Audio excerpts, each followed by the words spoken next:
Hello everyone and welcome to week 2 of Consumption Work and the Self. Last week we covered a lot of ideas regarding the self. What I want to do this week is move over to the consumption part of the title and be thinking about consumption culture. And this week, and we'll do this for a couple of weeks, but this week I want to be thinking about consumer culture theory, but also the role of the child in consumer culture theory, and have a look at some networks of social relationships that shape a child as a consumer. And then patterns of consumption of tweens as well, which is part of the readings for this week too. And in classes we'll spend a bit of time thinking about some of those patterns, about when you first became a consumer, for example. So that's what we're going to cover for this week. The idea of consumer culture is one of a social arrangement. Anything social has people in it, so it's an arrangement of people in which the relationship between the lived culture and the social resources, and I guess in terms of culture, some of you are anthro students, but I think in terms of values and beliefs that a particular group of people live by. So between a culture, the resources, and between meaningful ways of life and the symbolic and material resources, so not just access to various people and the beliefs that we have, sort of, things that are more in our mind, but also the material resources that we have, where all of that is actually mediated through markets, is the point.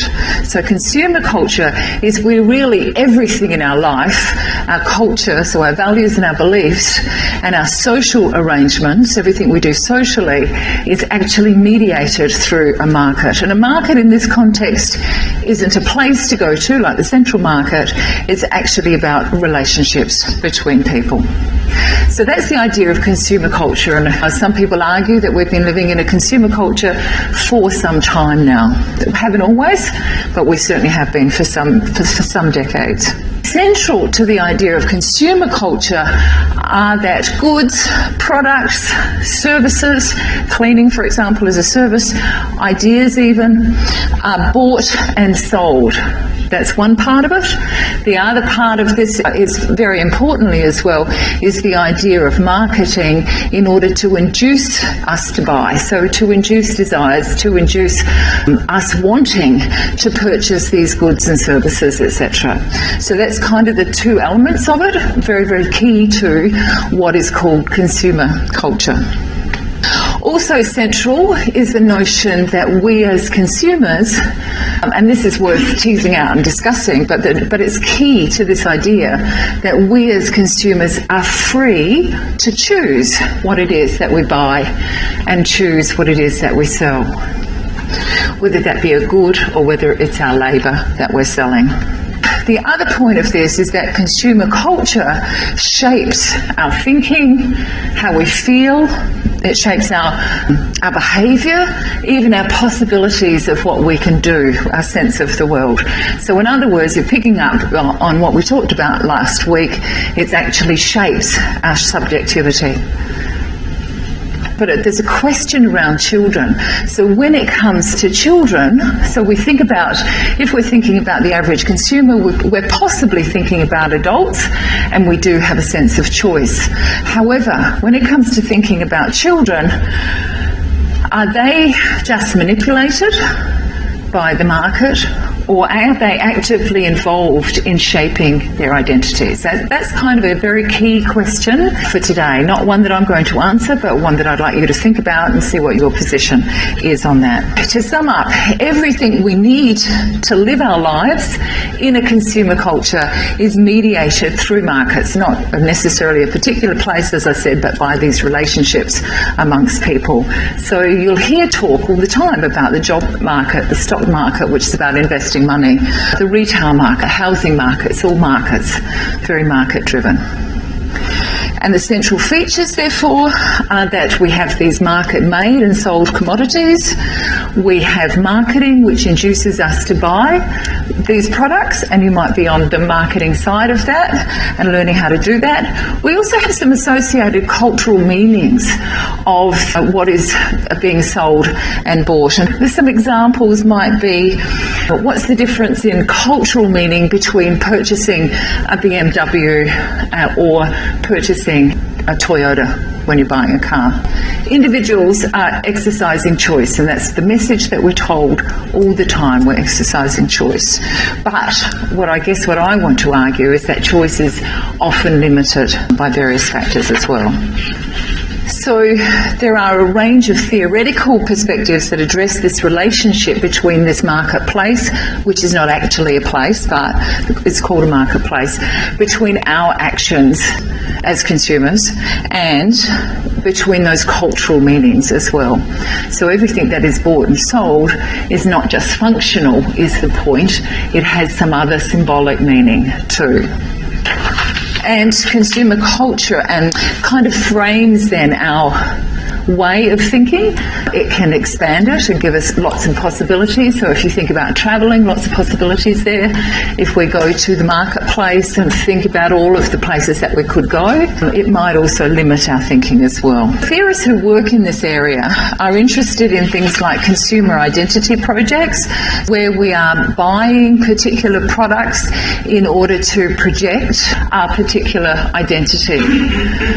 They're also interested in those marketplace, which are not actually places, but the idea of a marketplace culture, which will vary from culture to culture and society to society, but also the different socio-historical patterning of consumption. We live in a very wealthy country. Australia wasn't always very wealthy, though. Our wealth has accumulated since the Second World War. People who were living prior to the Second World War and during the Depression have a very, very different idea about consumption than we do.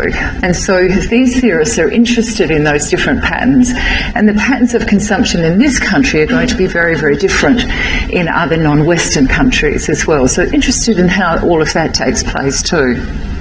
They're also interested in ideas around who consumers are and normative messages conveyed through advertising. Now, I have to confess that I don't watch advertising if I can absolutely avoid it, so I might be out of date with my example.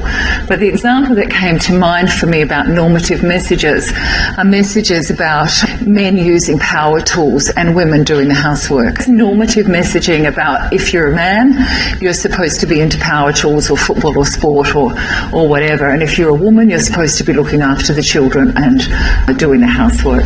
So that's what. So a lot of work has been done examining that sort of thing, and it's a sort of, I guess, it's a sort of idea that's examined on the Gruen show as well.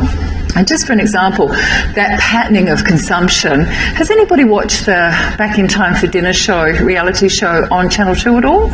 It's fantastic to watch for different ideas about consumption over a period of time in Australia from the 1950s through to current times. So you can see how different generations have experienced food culture, for example, but also the housing. And it seemed to me that 1950s houses, as represented on that show, were very boxy and small and everybody was closed off. But as Australian society has become more open to other cultures, more open to different food, so we've actually seen the houses opening up and becoming more open as well. The question is, can you remember the moment when you as a child became a member of consumer culture? I kind of can, and that was when I started buying lollies when I had pocket.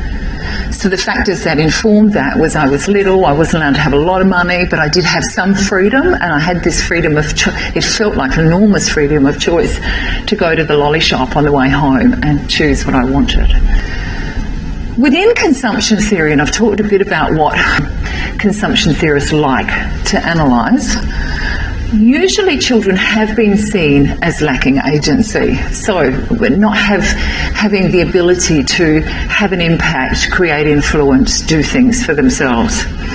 And part of that can be attributed to the idea of developmental stages, what people call developmentalism.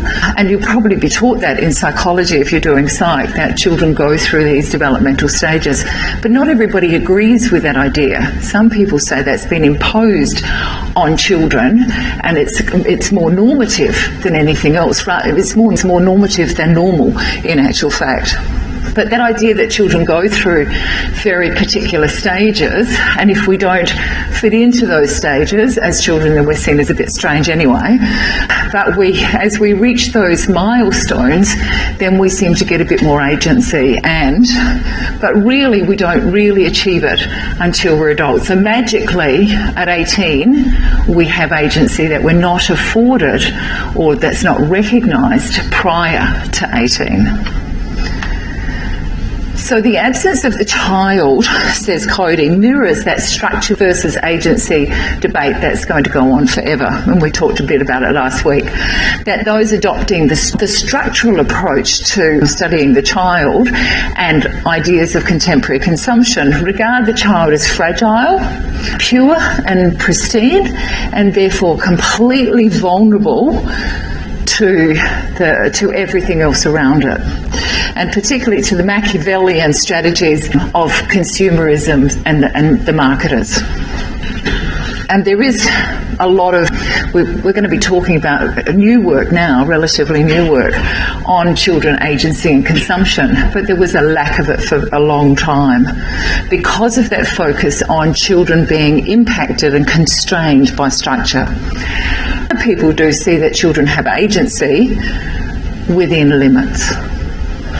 And I guess that's what I want you to be thinking about. When you became a consumer, when did you have some agency? When were you able to influence purchasing decisions, for example, in the home or at the supermarket? So I've got a little clip here that I want to show you of some children who are resisting trends. So in other words, they're exercising agency, they're resisting trends in consumer culture. It's a few years old, so they may well be at university now, these young children. Consumerism? What does that mean? What? It means to buy and use stuff up. Like what kind of stuff? Like computers. And corporations help us want to consume new products with commercials and advertising. They spend billions of dollars advertising products to you and me. The average American kid watches 250 hours of commercials each year. And it works, because boy, do we spend money. Kids between 8 and 12 spend $11 billion each year, and we get our parents to spend an additional $165 billion on stuff for us. Yeah, what's the problem? What is the big deal? We love new stuff. But one problem is that we Americans consume more than our fair share.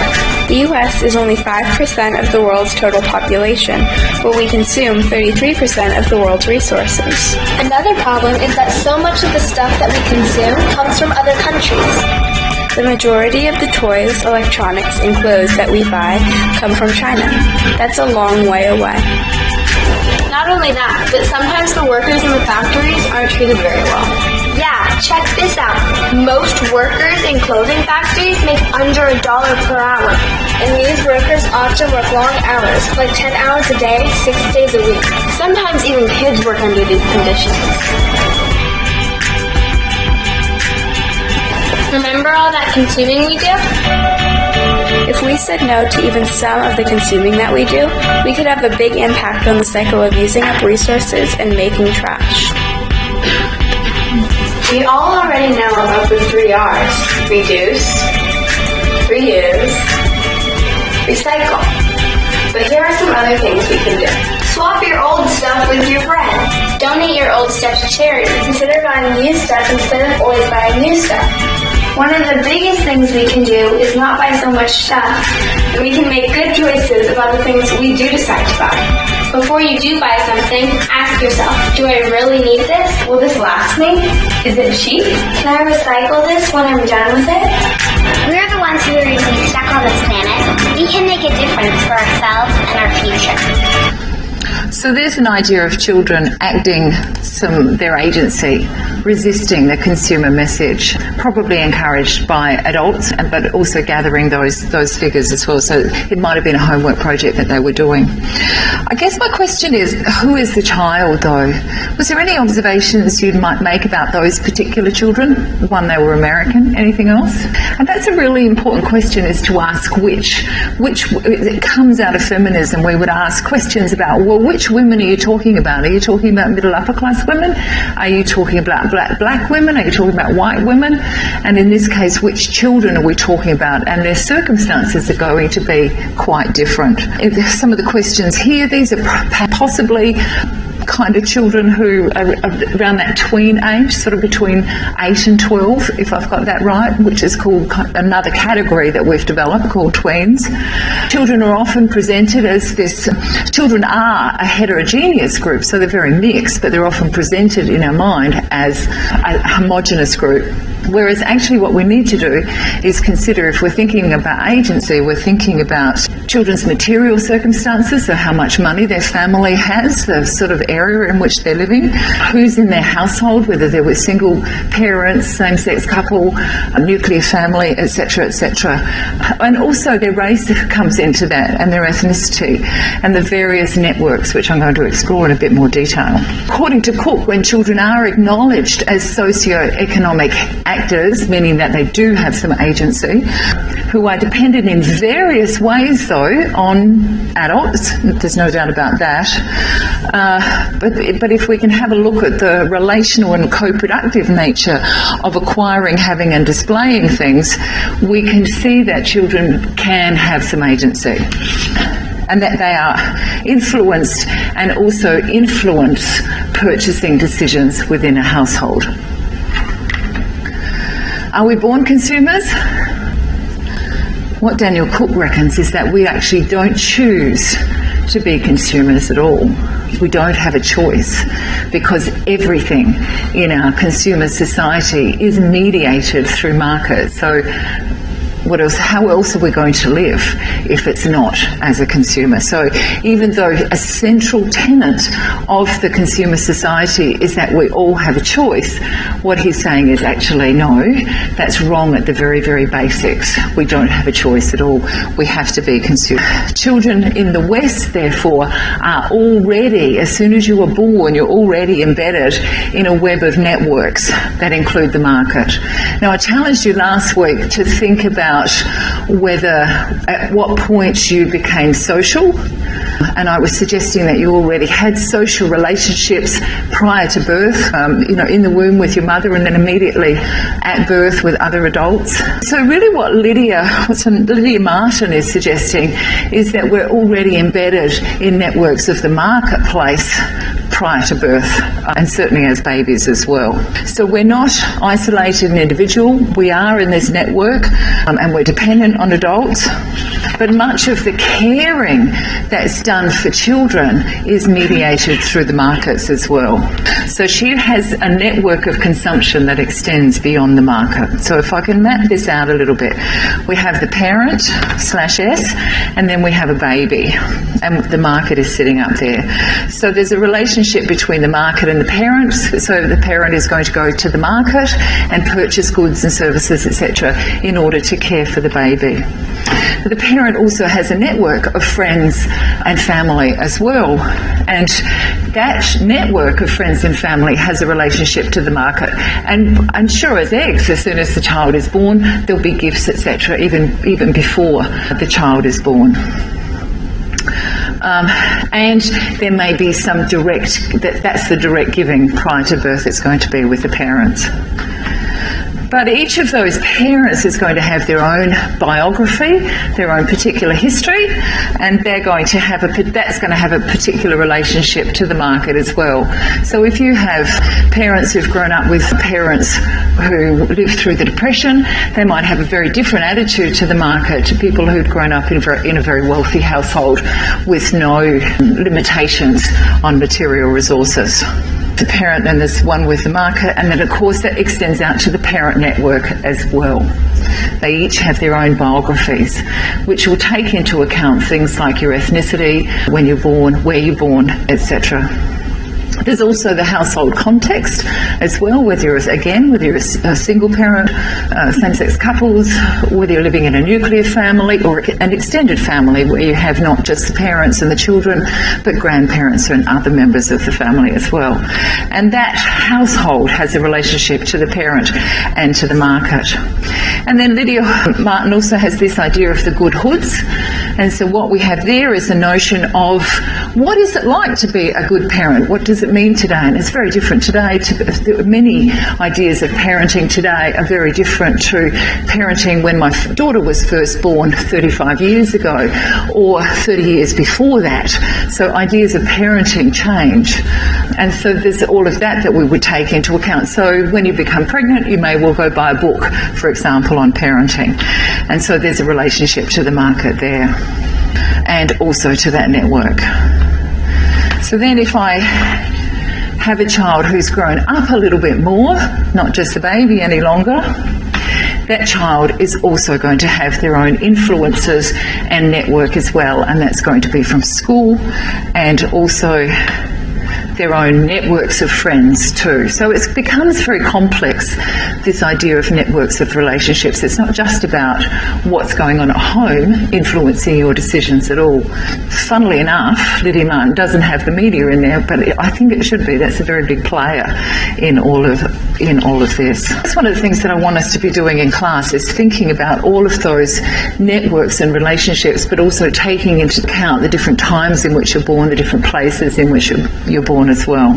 And that's the point there, that this pervasive presence of the market is actually quite different for different children depending on their cultural and socio-economic context. And Chin has done a study where she was looking at the micro level, which means at this very small level, either at the individual or at the family level. And she was looking at the experience of 10-year-old children from poor and working class African American backgrounds. And what she found was that those children were very much aware of the family poverty. They were very aware of what was going on there, that there wasn't a lot of money. But they did have a strong sense of community within this particular neighbourhood. They did have a sense of mutual obligation, so lots of sharing between the families, and a sense of reciprocity. Now, none of that actually does come from the market. It was about learning from other members in their small community. She also makes the point that the children weren't unhappy with their situation, and she thought that was because they were kind of all in the same situation. And she wondered whether it would be different for children who were in a mixed group, where some children who didn't have very much money knew that other children had quite a lot, and whether that would make life a whole lot more difficult for them. So I wanted to move on to looking at the consumption patterns of tweens, and I probably should do a trigger warning for some of the displays of sexuality with this. So there's been a number of people interested in this tween group, and particularly girls, because of the sexualisation of girls at this age. They're usually between the ages of 8 and 12. So it's seen as a particular group of massive interest to marketers, is why the emphasis is there. So a lot of the marketers are usually there first, which is very interesting. So let me just first of all go to this clip and then talk a bit more to that. This is from a few years ago, and again I'd be interested to see whether you think things have changed at all. Art or fashion or advertising offends much of the public and gives parents valid cause for concern, and yet the trend shows no sign of abating. The latest scandal spans the Atlantic, from the pages of French Vogue to a provocative T-shirt produced by an American retailer popular with teens. Here is ABC's Dan Harris. This young woman here posed in a supremely provocative manner on the back of a motorcycle, and then here on a skateboard with a six-pack of beer dangling from her hand. This young woman was just 15 years old when these pictures were taken. Her name is Haley Clausen. She is now 16, and her parents have now filed a $28 million lawsuit against Urban Outfitters, which sold these T-shirts with her picture on them, and the photographer who took the picture, Jason Lee Perry. Is she showing anything? Is she showing any private parts? That's the real question. Now, if that was the case, I completely understand. Perry says the pictures were published in a magazine and posted on Haley's own Facebook page, but he didn't hear from the parents for a year and a half until they filed their lawsuit. In it, they say they did not consent to the use of the image. They call it salacious and X-rated. Well, I didn't see it that way, and I think if people do, I think it's kind of bad on them. Because I look at it and I think, this is a really cool shot. This story lands smack in the middle of a global spasm of controversy over the sexualization of young girls. And this is the poster child, if you will, a 10-year-old girl named Tylenne Blondeau, who provoked an uproar when she graced the pages of French Vogue, jutting her hip out suggestively here and here, wearing lipstick and an updo, lying face down on a tiger. The blogs erupted, with some writers calling the pictures creepy and worse. When you see pictures like this, what do you think? I think that I'm seeing a very young girl being sexualized, being gazed at in a very adult way. The girl's mother said, "My daughter's not even naked. Let's not exaggerate."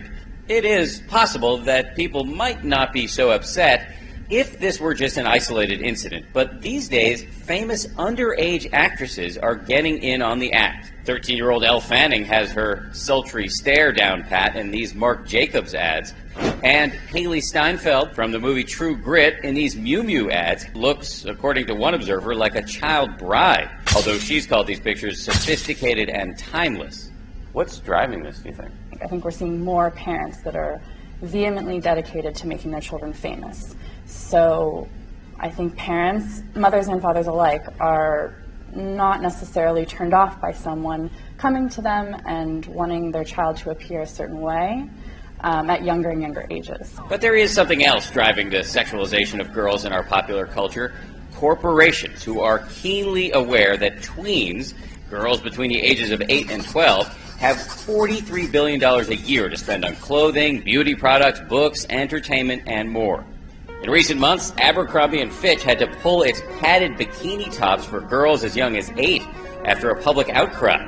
A French company selling lingerie, get it? Sounds like lingerie, for girls as young as 4 had to defend its products as innovative and unexpected. And an American company selling baby-kinis for girls as young as 3 months old came out to say that its products were just for fun. All this corporate porn, as some critics call it, can make it very tough for parents like Diane Goldie when they go out shopping with their daughters. I don't really like it. I don't know, it's just not a young person's outfit, really.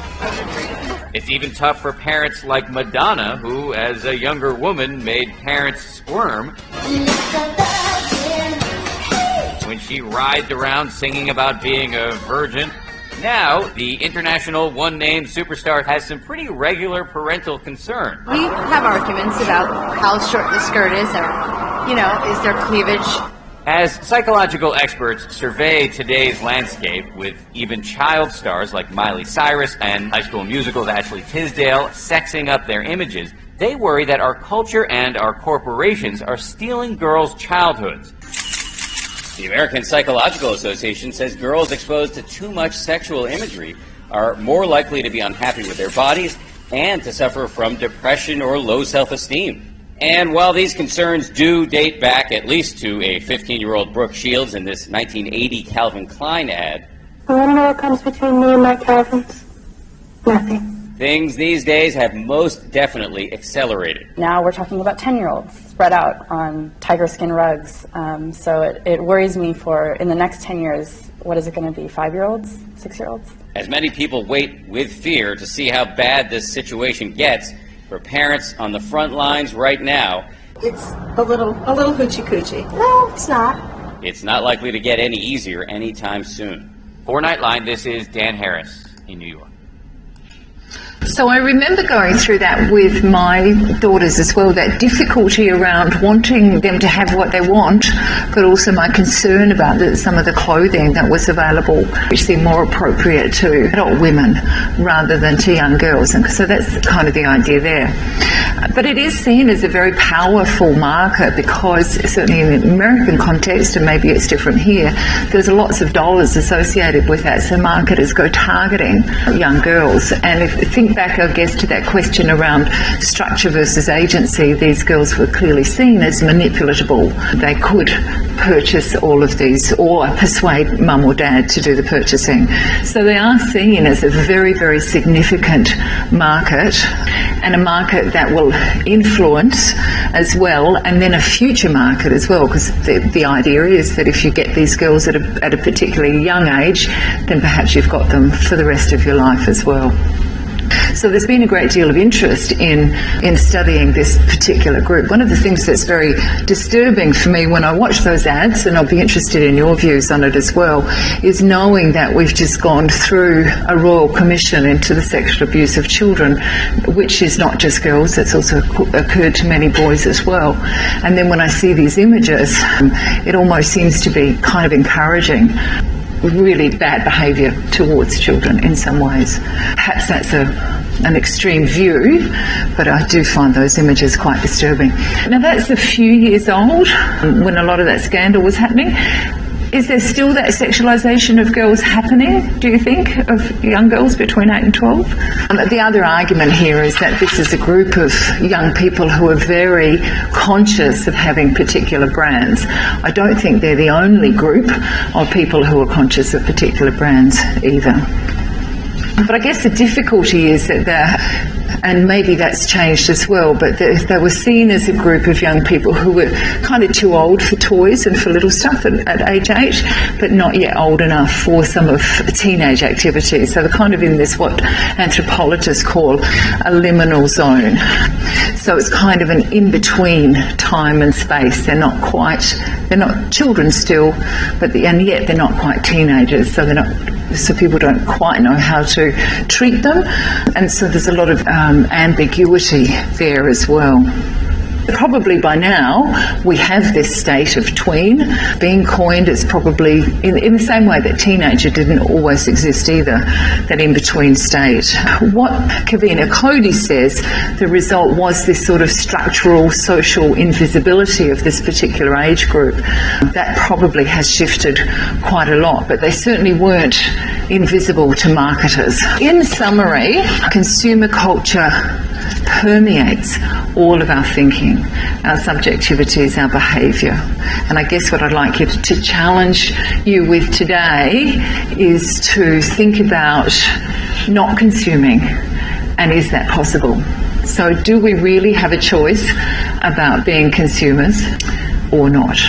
So Daniel Cook's idea is that we don't have a choice. We are consumers because we're not going to be able to live in the West without that. So that's my challenge for you to think about today. The other point that I made was until relatively recently, theorists have actually ignored children and children's role in consumer culture, which is interesting because marketers haven't. Food marketers haven't. That tween marketers haven't. So marketers have been marketing to children for a very long period of time, and yet the social theorists were kind of ignoring all of that. And I guess part of that was some sort of thinking on the part of theorists that children don't have any agency. So children are seen to be influenced and constrained by social structures and not without agency.